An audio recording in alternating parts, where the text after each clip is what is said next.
Professor Antônio Pinto, o que é essa ancestralidade das famílias de Mazagão Velho, guardarem um pouco dessa religiosidade em cada canto das suas casas? Assim, Nato, quando a igreja de Mazagão Velho ruiu, que não podia ter nada mais de baixo, porque foi próximo a uma epidemia, né, e as pessoas, os moradores da vila que ficaram, os que não morreram e os que ficaram, porque migrou muita gente, ficou a igreja era muito grande, ela tinha 14 por 21, era muito grande. Então eles não tiveram condição de reformar essa igreja. Foi o que aconteceu? Que os santos foram distribuídos para as famílias, para ficar na casa até que se construísse uma nova igreja. E como eles não tinham esse inventário de quantos santos tinha, muitas famílias até hoje têm santos que pertenciam à igreja. É essa a questão. Então, é claro que elas têm mais santo hoje, mas quando você vai perceber, alguns santos são muito antigos. Eles não são dessas épocas agora. Então, será santo que pertencia aos primeiros mazaganenses que para cá vieram. Então, essa questão, quando a igreja ruiu, o mazaganense não teve condição, os moradores de Mazagão não tiveram condição de reformar a igreja, eles acabaram distribuindo esses santos. E depois que eles aprontaram a segunda igreja, que foi aqui onde essa capelinha de Santiago, mas muito pequena, não dava. Em 1935, eles construíram a segunda igreja, a terceira igreja, que foi onde é hoje a nossa Assunção, mista, a metade de madeira e a metade de alvenaria. Tá? E quando eles construíram a terceira igreja, é claro que a maioria dos santos não sabiam por onde andavam, eles não tinham essa noção. A prova é que foi encontrado santo da igreja de Mazagão Velho no Maracá. Longe daqui, né? Longe daqui, que é justamente Santo Antônio, que foi feito toda uma negociação para ir buscar esse santo de volta para a igreja, porque ele é grandão, ele não é egípcio. Então, toda essa questão assim, de dizer assim, esses altares, hoje, eles são relíquias assim, porque ali, querendo ou não, as famílias que pegaram aquelas imagens, aquelas artes sacras para cuidar delas, até hoje nós temos a devoção. Todo dia acende uma velinha para o santinho lá. Então, de qualquer maneira, isso não foi perdido. E sim está no altar de uma família devota ou católica. É por isso então, professor Antônio Pinto, que as novenas, elas são muito presentes em todos os momentos, em todas as festas que acontecem aqui no Mazagão Velho. Exatamente. E tinha uma questão, Nata. A minha família, por exemplo, quando tirava para rezar uma novena, nós tínhamos que participar da novena. As famílias também na casa delas faziam novena. E as novenas na época eram cantadas em latim, a maioria delas. E hoje nós ainda temos uma relíquia que é a tia Joca Jacarandá, que ainda canta em latim, assim como a dona Joca Carmelita, mãe da Gonzaga, ainda canta em latim. Tá? E hoje nós temos algumas pessoas que já estão aprendendo e já estão também rezando em latim. Mas na época, imagine só que as novenas eram rezadas todas em latim. E as festas religiosas, por exemplo, não as de origem negra, as de origem negra eram proibidas de entrar na igreja. Mas as de origem portuguesa, elas todas eram rezadas na igreja com reza em latim. Professor Antônio Pinto, uma prova cabal. O senhor acha que a religiosidade ela era muito presente só em Mazagão Velho, ou o senhor tem um estudo, conhecimento que tem outras condições religiosas em outros lugares, em outros estados do Brasil?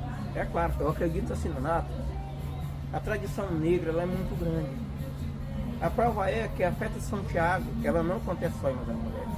Ela acontece em Pirinópolis, a Cavalhada, só que na Cavalhada não aparece a figura, o personagem de Santiago e São Jorge. Mas lá, quem vinha essa batalha é os cristãos também.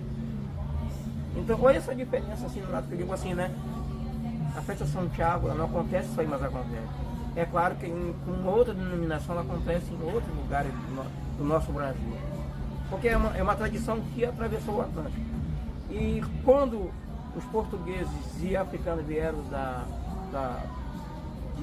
de Mazagão na África, foram 110 famílias mais ou menos, uma faixa dessa de família. Aí para cá só vieram 103 famílias, aliás 410 famílias. Muita gente, professor. Muita gente. Mas então, e o restante? Quase 600 famílias. Onde elas foram? É por isso que nós temos uma tradição no Brasil que é derivada da antiga Mazagão na África.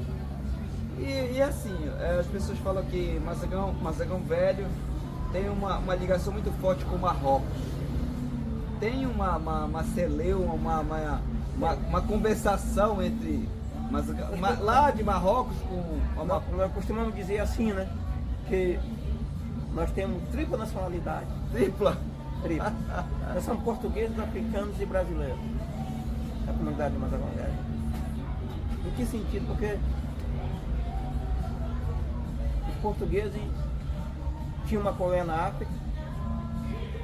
Essa colônia lá foi desativada. Veio para o Brasil. Aqui tem o mesmo lugar da primeira Mazagão, que era Mazagão africana. Essa daqui é Mazagão amazônica, justamente pela Amazônia. E nós somos brasileiros. Nós temos tripla nacionalidade. A nossa história ela é tão grande que um livro não daria conta de contar. Ia ter que ter vários livros para contar toda a história do povo de Mazagão, que atravessou o Atlântico, que sofreu no Grão-Pará até chegar aqui. Porque Mazagão foi fundado em 23 de janeiro de 1770. E as últimas famílias que aqui chegaram por volta de 1777, o ano que dramatizaram a primeira Festa de Santiago. Então é muito vasta o conhecimento, é muito vasto a história de Mazagão. De um povo que atravessou o Atlântico, fixou aqui, e o que ainda dá um kit de pensamento é como é que quem veio de uma cidade onde o clima era um, conseguiu se adaptar aonde o clima era outro. Um clima quente, um clima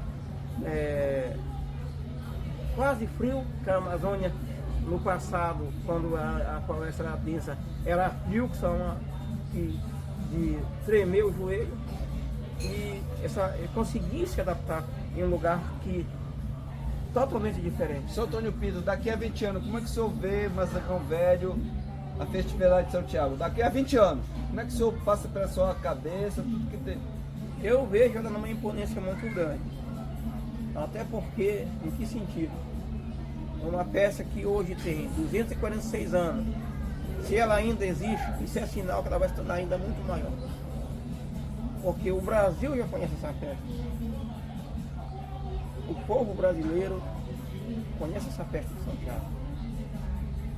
Por um trabalho, eu vou citar o nome de várias pessoas, mas eu vou gostaria de citar o nome de uma pessoa. Tudo bem, que é o Gabriel Penha. Fica à vontade. O Gabriel Penha fez intercâmbio com uma equipe de trabalho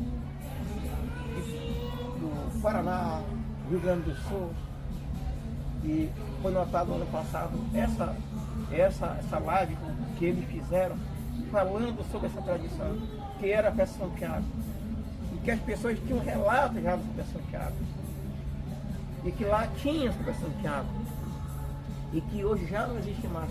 Porém, nós temos um QI a mais, que justamente é a Festa das Crianças, que nós vamos viver de 27 a 28, que é uma oficina a céu aberto.